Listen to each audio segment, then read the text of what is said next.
ইঁদুর আর কি একটা গমের গুদমে ঢুকে পড়ে, যখন ঢুকে সে একটা খুব চাপা জায়গাতে ঢুকতে পারে, কারণ সে তখন খুব দুবলা পাতলা ছিল আর কি। হ্যাঁ, তো ঢোকার পরে দেখে শুধু গম আর গম গম গম গম, মানে খাওয়ার কোনো টেনশন নাই। হ্যাঁ, সে মনে হচ্ছে স্বর্গরাজ্যে ঢুকছে।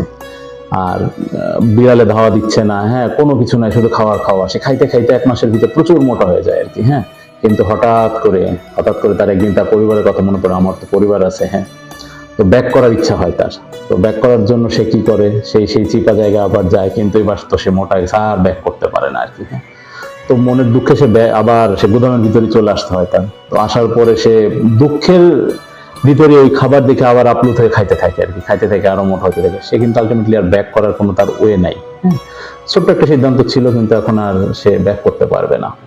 মানুষের জীবনের ক্ষেত্রে সেটা হয়, মানুষ ছোট ছোট সিদ্ধান্ত ক্ষণিকের আবেগে কিংবা ছোটখাটো স্বার্থে নিয়ে ফেলে, কিন্তু সেখান থেকে পরবর্তীতে আর ব্যাক করা তার জন্য খুব কঠিন হয়ে পড়ে। এটাকে আসলে ডেড্রয়েট ইফেক্ট বলে আর কি। হ্যাঁ, তো হ্যাঁ, মানুষ যেটা করে সে চিন্তা করে যে আমি ছোট্ট একটা সিদ্ধান্ত নিয়েছি, এই বিশাল বড় বেনিফিট পাবো, কিন্তু এই বেনিফিটের পাওয়ার উদ্দেশ্যে যে বোঝাগুলো সে তার কাঁধে চাপে নেয়, এইগুলো থেকে আর জীবনে মুক্ত হইতে পারে না। হ্যাঁ,